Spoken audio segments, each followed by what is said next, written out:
Bismillahirrahmanirrahim. Assalamualaikum warahmatullahi wabarakatuh. Sebelumnya izinkan saya untuk memperkenalkan diri terlebih dahulu.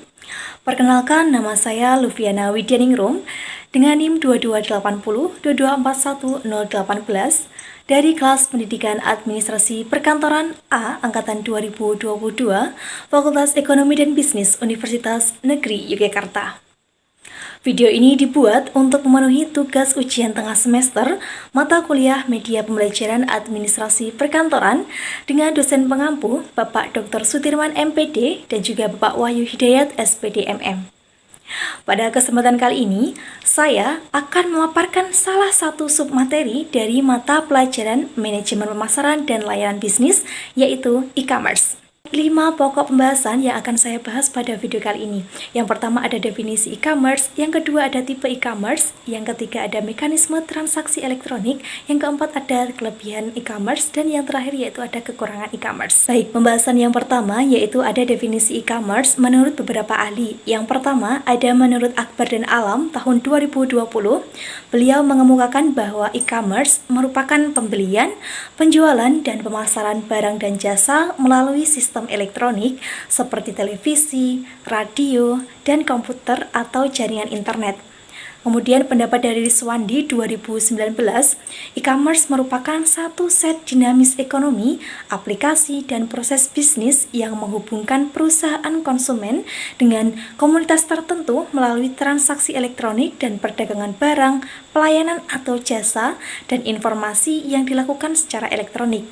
Sedangkan menurut Loudon tahun 1998, e-commerce merupakan suatu proses transaksi yang dilakukan oleh pembeli dan penjual dalam membeli dan menjual berbagai produk secara elektronik dari perusahaan ke perusahaan lain dengan menggunakan komputer sebagai perantara transaksi bisnis yang dilakukan.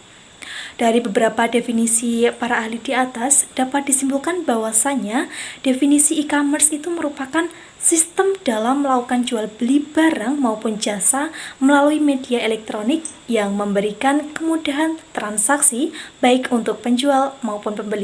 Baik, selanjutnya yaitu ada tipe e-commerce. Yang pertama business to business atau B2B, kemudian yang kedua ada business to customer atau B2C, yang ketiga ada consumer to consumer atau C2C, yang keempat ada consumer to business atau C2B, yang kelima ada business to administration atau B2A, dan yang terakhir ada consumer to administration atau C2A. Tipe e-commerce yang pertama yaitu ada business to business atau B2B. B2B ini merupakan penjualan produk atau jasa dari perusahaan satu ke perusahaan yang lainnya. Pada tipe ini mempertemukan produsen dengan grosir atau pengecer dengan contoh Indo Trading, Kawan Lama, Indo Network, dan juga MPIS. Untuk tipe yang kedua yaitu ada business to customer atau B2C, di mana produk atau jasa itu dijual dari perusahaan satu ke konsumen, layaknya sebagai toko retail yang memiliki produk eceran untuk dijual dan juga gudang untuk stok barang. Yang membedakannya dengan toko retail biasanya yaitu pada tipe ini transaksi itu dilaksanakan secara online, contohnya Bineka dan juga Beri Benka. Untuk selanjutnya yaitu ada tipe customer to consumer atau C2C. Nah, jenis e-commerce ini itu meliputi semua transaksi elektronik baik barang ataupun jasa yang diantarkan kepada konsumen. Umumnya transaksi ini tuh dilakukan melalui pihak ketiga yang menyediakan platform online untuk melakukan transaksi tersebut. Contohnya ada Tokopedia, Bukalapak, dan juga Shopee. Di platform itu, penjual itu diperbolehkan berjualan langsung melalui website atau aplikasi ke pembeli. Consumer to business atau C2B. Nah, pada jenis ini, transaksi jual beli produk maupun jasa itu dilakukan dari konsumen kepada perusahaan. Nah, contoh mudahnya gini, terdapat content creator yang menawarkan kemampuannya itu untuk mendaftar kepada perusahaan yang membutuhkan. Contohnya ada freelance, Upwork, dan juga iStock, dan lain sebagainya.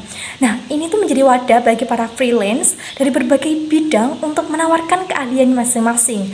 Nah, pada website ini, perusahaan nantinya akan menyebutkan apa yang menjadi kebutuhan mereka, kemudian memberikan kualifikasi yang diperlukan, dan yang juga upah yang akan disediakan. Tipe e-commerce selanjutnya yaitu ada business to administration atau B2A. Nah, transaksi ini mencakup kepada semua lembaga pemerintah.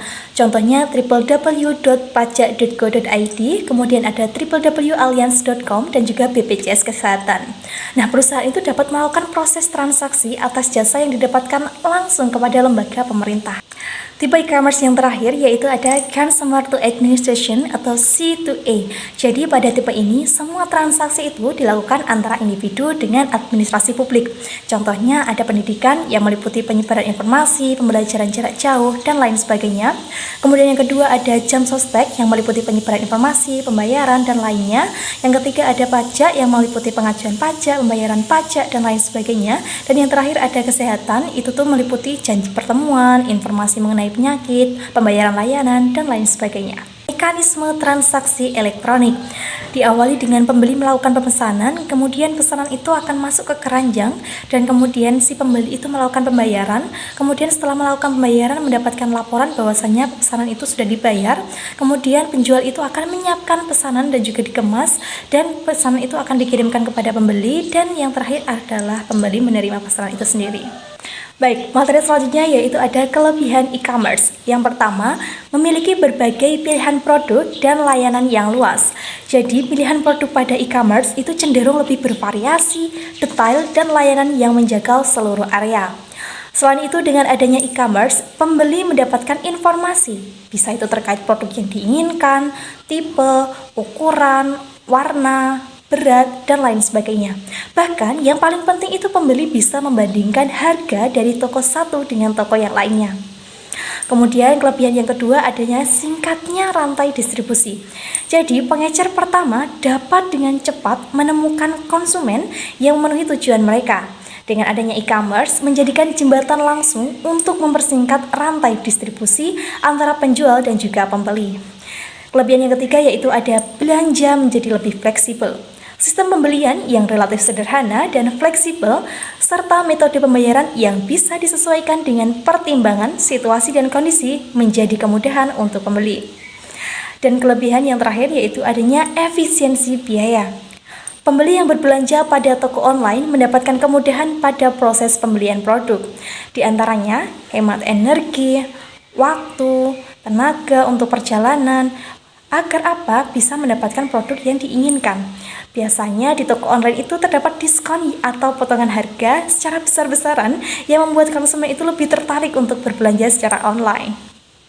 Materi yang terakhir yaitu ada kekurangan e-commerce. Yang pertama, e-commerce hanya mengandalkan teknologi dan informasi yang kuat. Jadi, apabila terdapat kendala pada jaringan internet, ya maka kita tidak dapat melakukan kegiatan jual beli tersebut. Ketika pelayanan pada sistem itu kurang bagus, biasanya konsumen langsung mengalihkan transaksi. Jadi, perangkat elektronik itu dapat mendukung kekuatan dan juga kelemahan bisnis e-commerce. Kelemahan yang selanjutnya yaitu rawan penipuan. Kenapa bisa rawan penipuan? Karena konsumen biasanya dengan pengalaman buruk akan kesulitan untuk percaya membeli secara online. Selain itu, kebiasaan berbelanja tradisional juga menolak sistem e-commerce yang tidak memberikan konsumen itu penjelasan secara langsung terkait deskripsi dan juga detail barang. Kelemahan yang selanjutnya, ekspektasi terkait produk itu tidak sesuai dengan realita. Tidak sedikit konsumen yang tidak puas dengan pembelian produk secara online karena terkadang produk yang diterima itu tidak sesuai dengan gambar di website. Nah, pada hal ini kita itu harus benar-benar teliti dalam memilih toko online yang tepat. Kemudian, kelemahan yang terakhir yaitu kendala pengiriman ke daerah yang jauh dari pusat kota. Jadi, merchant itu akan lepas tangan atas produk yang sudah masuk proses pengiriman pada jasa ekspedisi. Namun, konsumen pemula itu masih sering mengeluhkan bahwasanya pengiriman barang itu terkadang terlambat datang. Tentu saja, sebagai pelaku usaha setelah melakukan pengiriman melalui kurir, kita juga harus memastikan apakah barang tersebut itu benar-benar dikirim dan juga sampai ke penerima. Secara garis besarnya, e-commerce merupakan kegiatan jual beli yang dilaksanakan dengan sarana elektronik. Ada beberapa tipe dari e-commerce sendiri, yaitu business to business, business to consumer, consumer to consumer, customer to business, business to administration, dan consumer to administration. Nah, penggunaan e-commerce ini tentunya terdapat kelebihan dan juga kekurangan masing-masing. Oleh karena itu, kita harus tetap bijak dalam mengoperasikannya. Baiklah, demikian pemaparan materi terkait e-commerce yang dapat saya sampaikan. Kurang dan lebihnya saya mohon maaf. Wabillahi taufiq wal hidayah. Wassalamualaikum warahmatullahi wabarakatuh.